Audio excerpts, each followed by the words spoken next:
Ulgu, the realm of shadow, consists of 13 vast regions, each more distant and unknowable than the last. A realm of secrets and riddles on the wind. It is called the Grey Realm by many, for its true name can only properly be pronounced as a whisper. And never in broad daylight, here half light and half truth are the best a traveller can wish for. Ulgu is locked in a twin orbit with the realm sphere of Hysh. The lands of the realm of shadow have neither night nor day, but range from gloom to pitch black, depending on the region rather than time. This is the domain of secrets and lies, of twisted reason and mind-bending illusion, and it conforms not to the laws of logic. Ulgu can swallow an invading army just as a morning mist obstructs the dawn, and leave nothing behind but their screams of agony.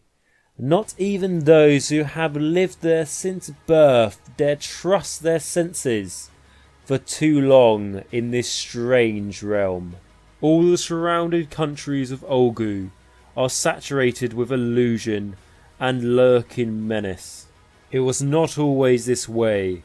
Once many of Ulgu's 13 dominions were synonymous with refuge, philosophical introspections, and the bliss of lucid dreams. Over time, however, the lands have become changed by the invasion of chaos, and they have changed for the worse. At first, Ulgu itself reacted to these incursions much as a living thing might react to a verminous infestation, by scouring it, drowning it, and suffocating it, and confounding it wherever possible. It is a testament to the hunger of chaos that all 13 of the dominions are still scarred by the blades and footprints of those who are in thrall to the dark gods.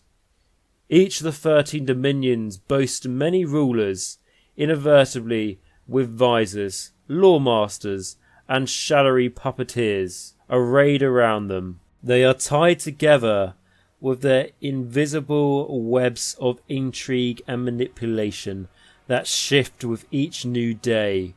The closest thing to a supreme monarch is the godlike being Malarion. However, Malarion used to go by another name, which was Malekith, the Witch King, who was consumed by fell energies after the destruction of the world that was. The Shadow King was born in spirit to Ulgu, for although Malekith, now Malarion, is at heart a creature of order, darkness and lies are like meat and drink to him. When he awoke in Ulgu, stirred to the consciousness by Sigmar's presence, his physical form was gone. Only slowly did memories return to him. He could not control his corporality, manifesting more as an inky black shade than as flesh and blood. How long he wandered across the forbidding landscapes, he knew not. But he feared his fate was to forever be less than a shadow. Yet, as his anger and frustration mounted, his own rage gave him form. With fury came solidity and a measure of godly power. Malarion discovered many strange creatures abroad in Ulgu, yet felt no kinship with any of them. Only when he came upon a glade harbouring a withering coven of shadow demons did he feel a spark of recognition. At the centre of that coven was his mother, Morathi. She too had transcended the fall of the world that was, but here she flickered in form between that of a maiden and that of a monster. The reunion between mother and son was full of hate and loathing. Neither trusted the other, and the scars of their former sins and betrayals were not fully healed.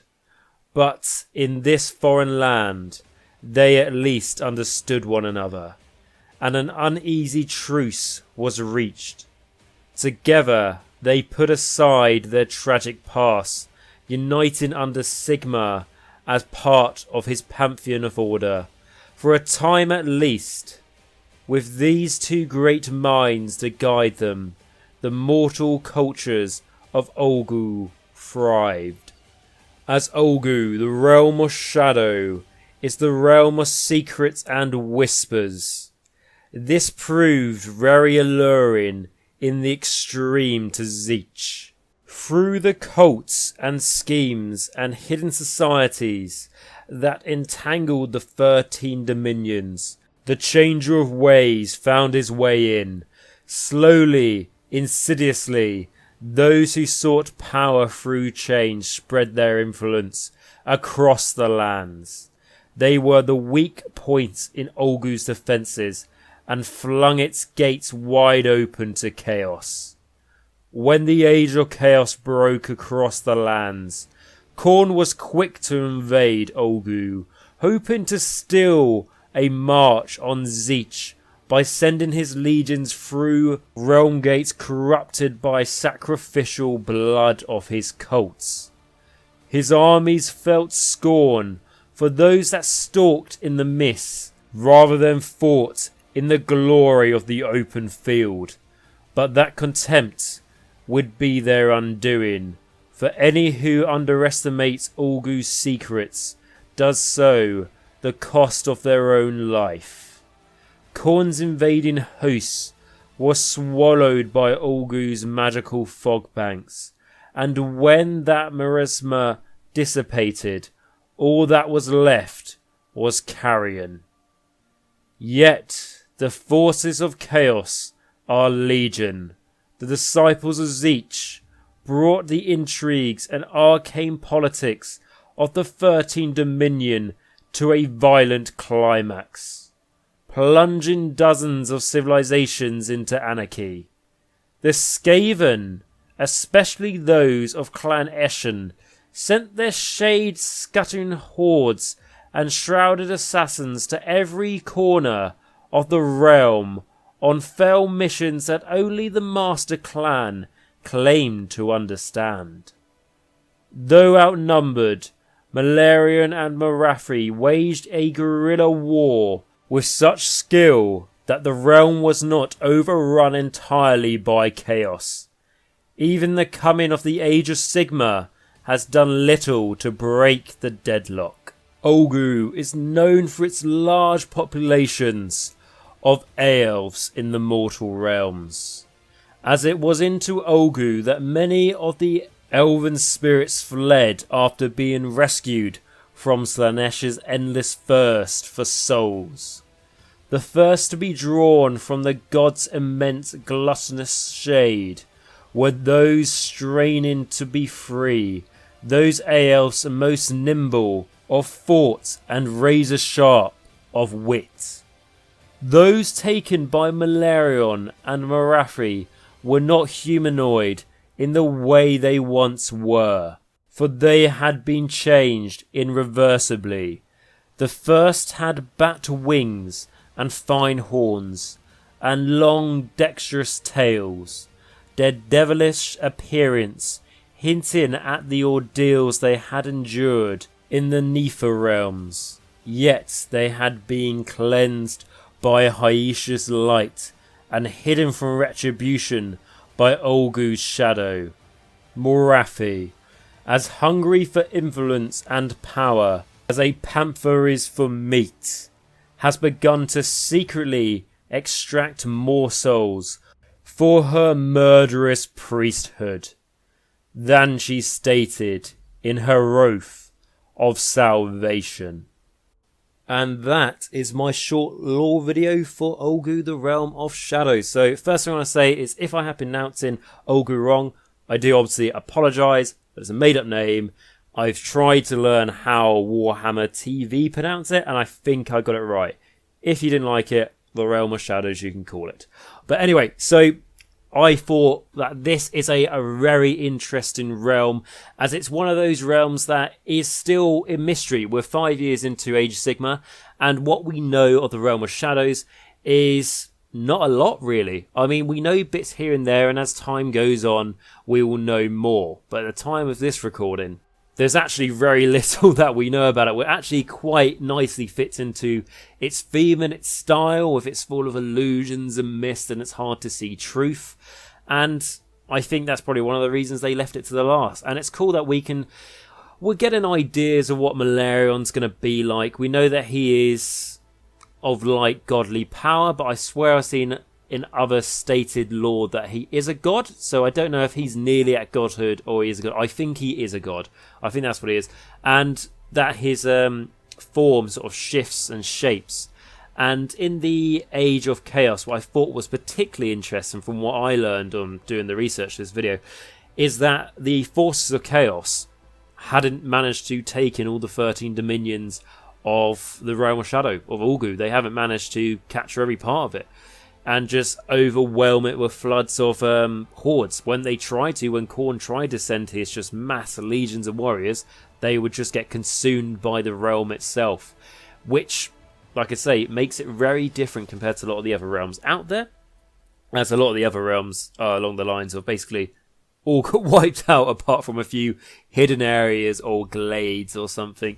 So this one, the guerrilla style tactic, what Morathi and Malarion did, which I think is awesome. I think like a novel on that like invasion of Ulgu and how they managed to defend it would be absolutely awesome. And maybe there's already something like that writing out there, or something in the future would be cool. So it's always interesting to learn the sort of like history for Age of Sigmar, as particularly is quite a new game.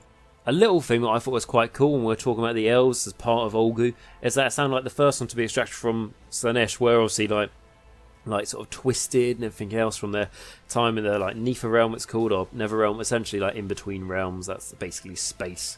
It sounds like they are the Canary, as how they're described, or are they what Malarion's army is going to look like? Because we know Malarion is eventually going to get a model. More than likely, it's only a matter of time, and an army to go with it. There's also rumours of like shadow demons and stuff that we saw here as well, which is cool. I think if Malarion's army was really played on the Realm of Shadow theme in lore, I think that would have been great. Also, you know, game rules as well, but particularly in how the models are styled, you know, shadow demons, that could be really cool. It can make a really interesting case for, you know, like an Order army that looks very demonic. And I know you've got the Daughters of Cain, you know, they go around murdering people. They're not exactly as good as, you know, what you would think of for Order. And you've got, you know, even the Idoneth Deepkin who go around stealing souls. You know, they don't sound like good guys. But I mean from the concept of how the models particularly look, as in just demons for good. And I know you've got some Seraphim, which I think like they're celestial demons, some of them. But you know what I'm trying to say. It'd be cool to see shadow demons. I think that would be absolutely awesome. And it'd be awesome if Malarion maybe joined the Forces of Chaos. But I don't think he's going to do that. I think, you know, a strong 90% chance he's not going to do that. How they've lined him up. But there are chaotic elves out there. There's elves dedicated to chaos we've seen from, I think it's a Splinterfang, Warband for Warcry. So we know that there is a slight possibility. Or what would be awesome is if you had a battle tome that was, you know, every battle tome is either Order, Chaos, Death, or Destruction. What about if you had one which was host of many sub-allegiances, and some of them worked for Order, some of them worked for Chaos? I just think it'd be cool. I don't think we're going to see that now, but, you know, I just want to say it's a cool concept. I think they could maybe do it in the future at some point. And the only other thing I want to say from the Realm of Shadow, from my personal perspective, that is actually how I've got my Slaves to Darkness army themed. You know, it's not all just about the elves. It's how I theme my Slaves to Darkness army that are a Greek theme, and that's why if any of you have seen my Slaves to Darkness on like my Instagram, or to be fair, I posted recently my Slaanesh Knights for my Slaves to Darkness, the Centaur conversions. The basis for them is like purple liquid with blackened shadow stone as well and white pillars to give it that very Greek theme. And when I came up with it, there wasn't really much lore at all for the realm of Shadow or Ulgu, so I sort of just went a bit creative, and it kind of works. So yeah, I'm quite happy with that. But anyway, guys, like I say, this is a short lore video, and it's going on a little bit. I'm rambling a little bit now, but I just want to tell you like how interested I am in it, and I think it's very cool. It's one of the only realms that we haven't properly dived into. I think it's probably, I'm going to go out on a limb here and say it's the realm that we know the least about, as, of course, if you read into like the Daughters of Cain Battle Tome and like other Black Library stuff that comes out from them, you will probably find out more about the Realm of Shadows. A lot of them are based there, and eventually, you know, later on we are going to get more lore on it, but currently standing, it's the one that we know little about. It's all shaded in myths and illusions, like we said, and lies, so it all narratively fits. But anyway, guys, so with that, I really hope you've enjoyed this video. If you did, please smash that like button, that subscribe button, as it does massively help out the channel, and it's absolutely free for you guys to do so. Also, if you are already a subscriber, please hit the notification button. It means you'll never miss a video. And if you've got any questions or want to have a discussion about the Realm of Shadow, please let me know in the comments. If you're just going to put in the comments that I've been pronouncing the name of the realm wrong, I honestly don't care. But thank you for your feedback. And of course, I want to say a massive thank you to all my patrons. They do an amazing job and really do help support the channel. As it wasn't for them, I wouldn't be able to continue this YouTube channel. So thank you very, very, very much. What I'm going to start doing, rather than just having their names on the screen, as you can see, I am going to read their names out because I really feel like they deserve it. So firstly, looking at the Morghast for Age of the Gash, we have Sandback. Thank you very much for your support. It really means a lot. We then move on to our vampires. We have Mir Martinez and Ruis321 and Max T, who has recently joined up on Patreon. A massive thank you to you, mate. Really is good to see that grow. And to the rest of you, thank you for continuing to support the channel. Also moving on to our last two, which is the Necromancers. Thank you, Jack L, Radiation Riley, and AW77. As I know you've been patrons for a while now, and your continued support really is appreciative beyond more words than I can say. So a massive thank you to every single one of my patrons. And I just feel like they basically deserve to have their name read out rather than just put on the screen. And if you'd like to join them, become a patron, and really do support the channel, please check out the link at the top of my description down below. It will take you to my Patreon, and you can just have a look around. Anything is massively appreciative. Even $1 a month really does go towards keeping the channel going. So thank you for that. Okay, guys, so as we're at the end of the video now, I'm going to again thank you very much for watching this video. Remember until next time to stay safe, wash your hands, wear a mask, all that sort of thing. And of course remember, Nagash is all, and all is one in Nagash.